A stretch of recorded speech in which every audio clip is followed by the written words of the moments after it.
In this video, we're going to continue the discussion of phrases and cadences that make period structures. And we're just going to help you understand the definitions. And then in a future video, we'll spend some time looking at actual pieces of music and how we do that. Okay. So we learned that if you have an antecedent, that is the question, right? That's the fancy word, antecedent. I'm not spelling well this morning. That's your question phrase, right? And then you have your answer, which is your consequent, right? And if this cadence right here and cadence right there, these are cadences, right? If this is more final than that one right there, then you have a period, okay? All right. And that's true. So let me draw some diagrams and you can tell me whether it's a period or not. All right.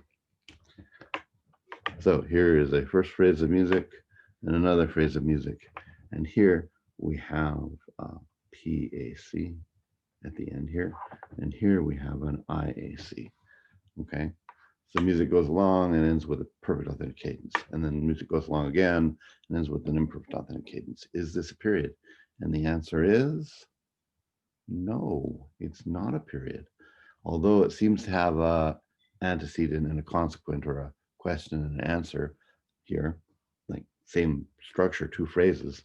This is the most final cadence you can have, right? You can't have a less final and more final.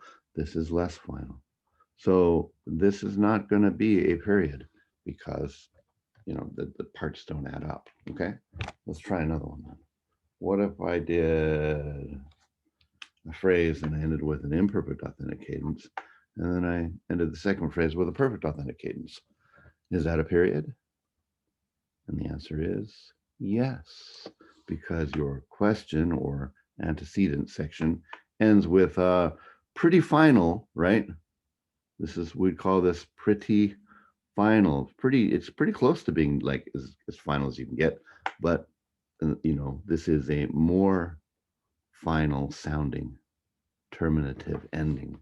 And so, yes, IAC going to a PAC in the two phrases equals period.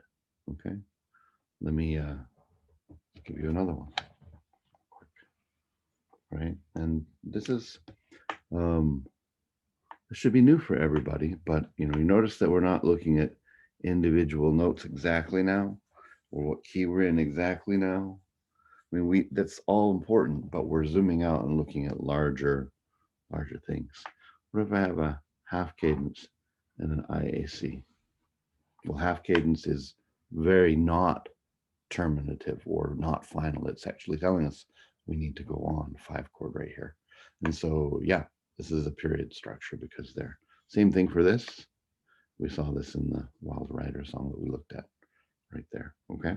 So anytime this is less final cadence, and this is a more like terminative or final cadence, you have a period. When it's not, it's not. Okay. We can also then look at, you know, is this the same material, a variant on the material, or is it completely different? We give it a B for new material right there, right? And that would tell us whether it's parallel or contrasting. And then finally, what are the lengths of my phrases here? Are they the same? Then it's symmetrical. And if it's not, it's asymmetrical. All right. Let's talk about 3-phrase and 4-phrase periods. It can happen. Let me give you an example here. All right. Sometimes you'll have a piece of music that does something like this, where you have beginning music, and then you have, oh, let's put contrasting music there. And then when we get to the end, we'll even make this a half cadence and then a perfect authentic cadence right there, right? But then all of a sudden you get this right afterwards. I'm going to pull one of these things up in YouTube. It means we might have to endure an ad, so I apologize for that. Let's see. But notice that Well, let me just do this for you. Hold on. Beethoven. So, third movement. All right, we might get an ad here. I don't know. We'll see. We'll have a listen though. In a Yep, we got an ad. Sorry. We're just gonna let this go though. So what you're gonna hear here is an opening section and then like your question, right? And then you're gonna hear your antecedent or consequent, sorry, antecedent, you can hear your consequent or the answer right here. And then the consequent is gonna repeat itself, right? And you're gonna hear all of this together as the consequent, right? You'll hear that as the answering section. It'll be very apparent that they're linked together. And like that will be your question or your antecedent right there. All right, let's have a listen real quick.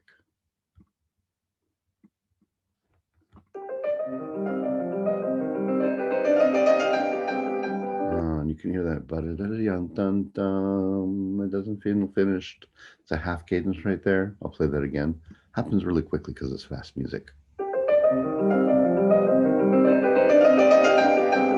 All right, so first half, done, right? Here we go, second half. The answer is different music. It's not related to the first part, doesn't sound the same, so we'll give it B, it's contrasting material. And cadence. And then it says, let's do it again. Okay, so we had da-da-dun, dun, da-da-dun, dun, da-da-dun, da-da-dun, da-da-dum. And Beethoven says, that was so good, let's do it again. And he puts right hand in octaves, da-da-dun, dun, da-da-dun, dun, da-da-dun, da-da-dun, da-da-dun. So this is still got a question, antecedent, ba-ba-ba-bum, ba-bum, ba-bum, and it still has a consequent or a answer. Ba-da-dum, bum, ba-da-dum, bum, ba-da-dum, ba-da-dum, ba-da-dum. But then it repeats the consequent phrase again. Ba-da-dum, bum, ba-da-dum, bum, ba-da-dum, ba-da-dum, ba-da-dum. Right? This is still a period. The antecedent part ends with a cadence that is less final than the cadence at the end of the consequent part.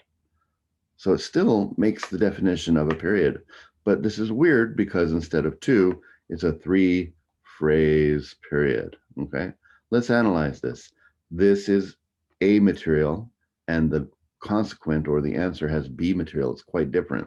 So this would be contrasting rather than parallel. Contrasting means the material from the two sections are very different from each other. Okay, and because this is 4 measures, and this is 4 and 4. This is 4 measures long, and this is 8 measures long. This would be asymmetrical, meaning that the two sections are not the same length. We would call this a contrasting asymmetrical 3-phrase period with the consequent repeated. Just to let us know where we got that third phrase from, right? There are pieces of music that might repeat this part first and then only give you an answer, kind of like a knock knock joke where you do it twice, where they say, knock knock, who's there? Knock knock, who's there?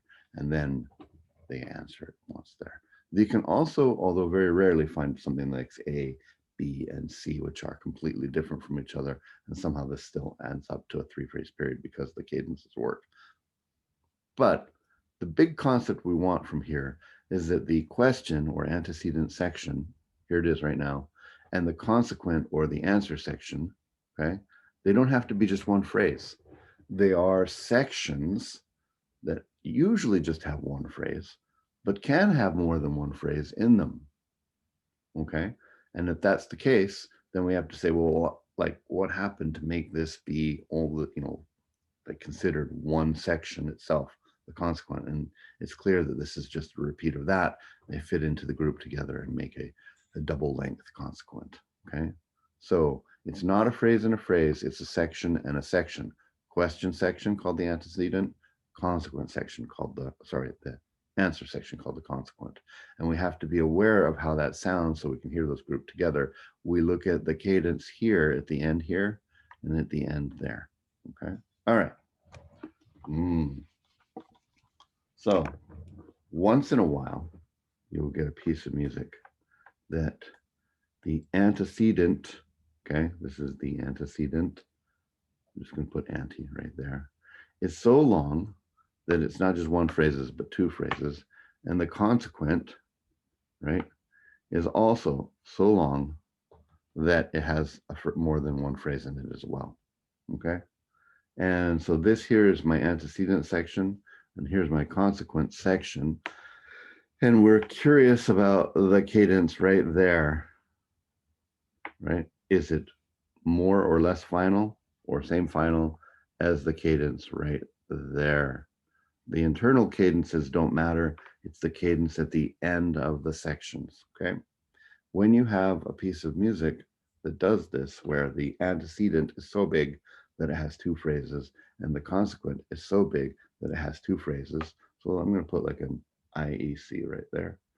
And I'm going to call this A and B, right? And I'm going to put a half cadence right there. Okay. And then the music starts over and goes A prime. So it's very similar to that. And then we'll make it be something different completely there. And there's an IAC right there and a PAC right there. I'm not going to dig up a full example, although we will in a later time, just because these lectures are going long and I want to get through this material. But imagine, if you would, music that goes da da da da da da da da da da, imperfect authentic cadence, and you go, oh boy, I bet there's going to be a perfect authentic cadence, making it be a period. But it goes question mark. So you go like, wait, this is not a period structure because this is less final than that one right there, right? But hold on, it takes this material and starts over and goes da da da da da da da da da da. So you can hear a clear linkage between these two, like it's parallel, right? And then da da da da da da da da da, finished, right? Two phrases and two phrases in the antecedent and the consequent. This is, and you can hear these are the ending phrases. You can also hear that they're parallel here, right? So this is what we call a double period.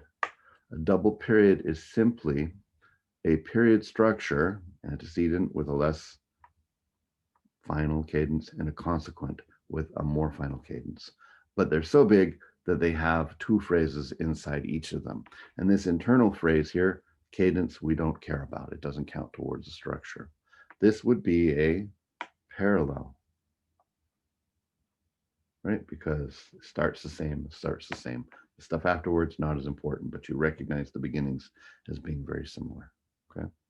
And if this was like 4, 8, 12, and 16 for the measures, this is an 8 measure section, that's an 8 measure section, then this would be symmetrical, right? You always add information about whether the sections are the same length and whether the materials start off the same or not, okay? So when you say, well, what's a double period? It's simply a period where the antecedent and the consequent are so big, right, that it's not one phrase, but each one has two phrases. We don't care about this here structurally, and whether it's a period or not. We still just look at the ends here and say, there you go. Okay. Yes. What if you get a bunch of phrases and none of the cadences work out to make a period? Well, then you have a phrase group. I'll say that again. What if you get a bunch of music that has phrases, but none of these things can group together to make and sound convincingly like a period structure? Then you've got a phrase group or a group of phrases, okay? If you have two identical phrases repeated, like a loop, then it's called repeated phrases, okay? Basically, we're checking, is this a period or a double period or some kind of funky 3-phrase period with the beginning or ending sections repeated or something like that? And we try and label it. But if not, then we just call it a phrase group. Or if it's identical phrases exactly, then we call it repeated phrases. All right, one last thing, and then we'll let you go. I know at the beginning video of this, we said we talk about modulating periods, but I think this is it for now. I think this is probably lots that you've had to consume, okay? There is another structure in music that doesn't fit the period structure, and it doesn't fit group of phrases structure either. And it's called the sentence, okay? And let me see if I can explain the sentence. The sentence has a little mini fragment. Okay, it's not a phrase. It doesn't have like a cadence right here, right? We'll call it X. Okay. And then it does another little fragment. Okay. And it's usually similar. We'll call it X prime. I guess I could call these A and A prime, but the textbook doesn't call it that way. And we don't want to get this confused with period structures. Okay. And then after that, it has a longer section, and we'll call it Y because it's different than this, and it ends in some kind of cadence. And that is called a sentence. You're familiar with these already. Let's see if I can pull up the most famous of, um,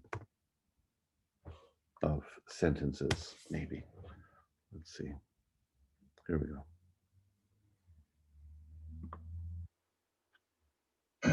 Oh, no, more advertisements. All right, here we go. Do.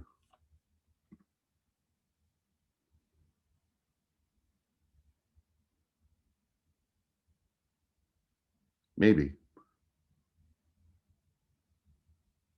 it's showing us the handwritten versions of this.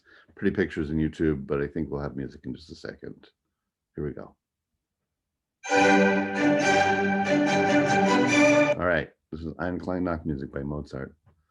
The little fragment that we're calling X is bum, bum, bum, bum, bum, bum, bum, bum, bum. Do you know what comes next? Bum, bum, bum, ba, ba, ba, ba, ba, bum. What you can hear is really similar to X. It's just upside down and on a different chord, right? So we'll call it X prime or a variant of X, right? It's also a little fragment. So here we go again. We'll get to there. So that's my little X, and then stuff. And it goes for a while. And there's your cadence right there. Bum, bum, ba-da-da-dum. That's a sentence. Bum, bum, bum, bum, bum, bum, bum, bum, bum, fragment. Bum, bum, bum, bum, bum, bum, bum, bum, bum. Some kind of variant of the fragment. So X and X prime. And then some stuff. Dun, dun, da, da, da, da, da, da, da, dee, da, dee, da, da, dee, da, da, da, da, da, da, da, da, da, da, da, da, da, da, da, da, right? That is a sentence. Okay.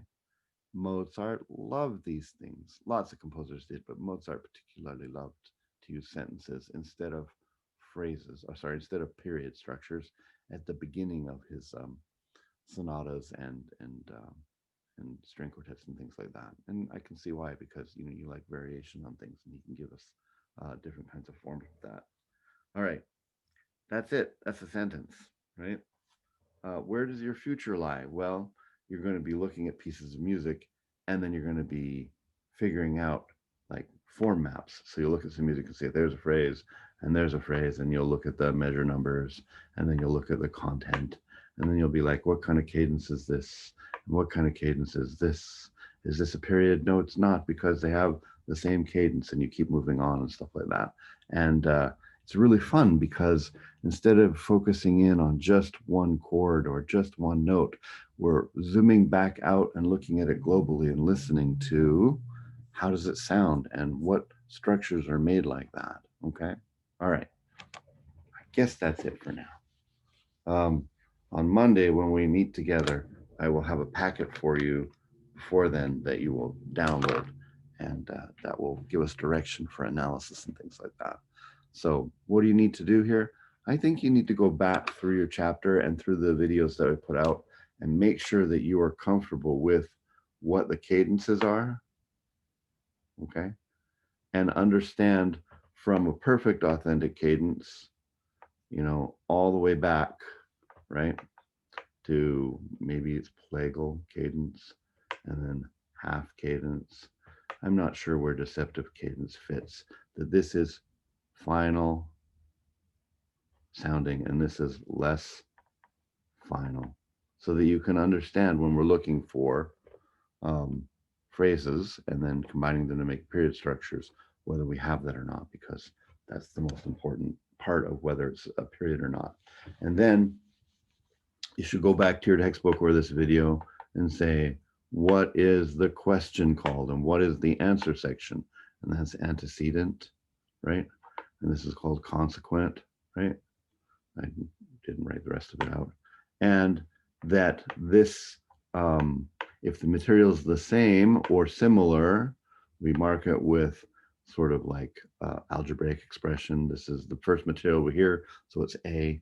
And if it's similar, then we call it A prime. And if we heard something else that was similar again, we could call that A double prime or A2 or something like that, right? Or if it's contrasting, we do this. And you have to know the words contrasting versus parallel. Parallel is when they're the same, right? Contrasting is when they're different. And then symmetrical versus asymmetrical, right? Same length phrases for the sections, same or not, okay? And then, so that's periods. Then you also need to know the sentence, right? And you need to know what a double period is as well. Okay? When we get together on Monday, we will dive into analyzing music again and again and again.